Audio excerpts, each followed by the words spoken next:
नमस्कार मित्रों। अब हम धीरे धीरे कुंडली बनाने की ओर बढ़ रहे हैं। तो कुंडली बनाने के लिए हमें दो तीन बातों को याद रखना चाहिए। एक तो है रेखांश। रेखांश वो रेखाएं हैं जो उत्तरी ध्रुव से लेकर दक्षिणी ध्रुव तक लंबी खींची जाती हैं। ये ग्रीनविच का जो रेखांश है वो 0-0 माना गया है। वहाँ से पूर्व और पश्चिम की ओर जो रेखाएं खींची जाती हैं वो लॉन्गिट्यूड कहलाती है। लॉन्गिट्यूडल रेखाएं कहती है, लॉन्गिट्यूड। उसमें जब हम देखते हैं, किसी एटलास में देखते हैं या ग्लोब में देखते हैं, तो देखते हैं कि दिल्ली का जो रेखांश है वो करीब 77 डिग्री और 13 मिनट के आसपास है। अब कैसे पता लगेगा कि दिल्ली कहाँ पर है? क्योंकि दिल्ली को ऊपर से लेकर नीचे तक, वो लाइन तो ऊपर से लेकर नीचे तक जा रही है, तो उसके लिए अक्षांश होता है। अक्षांश रेखा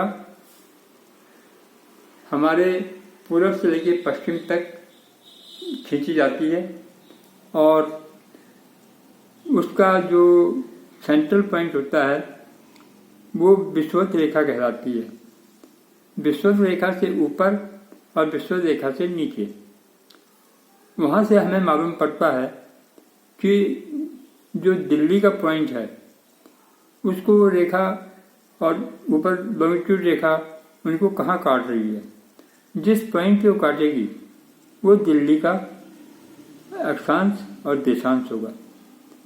तो इस तरह से करने से हमारा दिल्ली का जो पॉइंट आएगा वो 77 डिग्री और 13 मिनट पूर्व आएगा। क्योंकि ग्रीनविच से पूर्व में है इसलिए उसको पूर्व कहना पड़ेगा। ग्रीनविच से पश्चिम में होगा तो उसको पश्चिम कहेंगे। ये दोनों पॉइंट हम अब इस तरह से हमारे पास पॉइंट मिल गया। अब फिर एक सांपातिक काल होता है, साइडियल टाइम। साइडियल टाइम निकालने के लिए हमारे पास ग्रीनविच का साइडियल टाइम जो है वो 0-0 माना गया है। क्योंकि सारी चीज़ें ग्रीनविच से ही चल रही हैं, सारी वेधशालाएँ वहाँ हैं, तो उसी के हिसाब से सारी पॉइंट आगे बढ़ रहे हैं। तो साइडियल टाइम जब पता हमें, तो ये साइडियल टाइम होता क्या है? साइडियल टाइम जो है जब बसंत संपात परिभ्रमण करते करते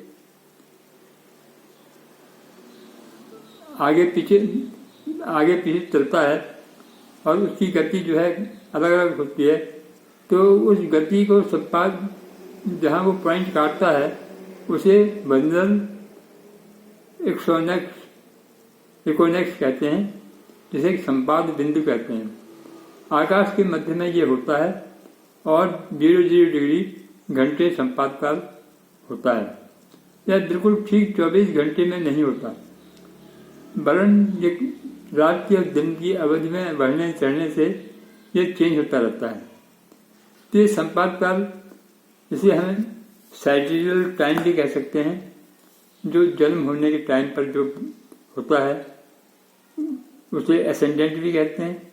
तो ये चीज़ें जो हैं जब तक हमें पता नहीं चले तब तक मामला सुलझता नहीं है। साइडियल टाइम ये कई पंचांगों में दिया हुआ है, नहीं तो लहरी की एक एसेंडेंट की बुक आती, किताब आती है पतली सी, आप उसको खरीद सकते हैं, वो आसानी से मिल जाती है। इसके साथ हमें मालूम होना चाहिए कि बच्चे का जन्म कब हुआ, डेट ऑफ बर्थ हमारे पास होना है। उसके अलावा डेट ऑफ बर्थ के अलावा टाइम, सुबह का टाइम है, दोपहर का टाइम है, रात का टाइम है, कौन सा टाइम है, वो हमारे पास होना चाहिए। तीसरा पॉइंट जो है जगह, वो किस जगह पैदा हुआ है, वो जगह कहाँ है। ये तीन चीज़ें जब तक हमारे पास नहीं होंगी तब तक हम आगे नहीं बढ़ सकते। और फिर हमें ये भी मालूम होना चाहिए कि जो जगह जहाँ वो पैदा हुआ है वो तो हमें स्टैंडर्ड टाइम बताएगा, जो स्टैंडर्ड टाइम चल रहे हैं। लेकिन उसका लोकल टाइम क्या है? हमारे पंचांगों में लोकल टाइम भी दिया रहता है कि स्टैंडर्ड टाइम में से कितना घटाओ या कितना जोड़ो। तो जब तक वो लोकल टाइम नहीं बनेगा उसे कहते हैं LMT, लोकल मीन टाइम। जब तक वो चीज़ हमारे पास नहीं होगी हम आगे नहीं बढ़ सकते। तो हमें संपादिक काल से वो टाइम, उस टाइम की कुंडली बनानी है। संपादिक काल हमारे पास है, डेट ऑफ बर्थ हमारे पास है, डेट ऑफ बर्थ को LMT में कन्वर्ट कीजिए और इस तरह से वो कुंडली आगे बढ़ानी है।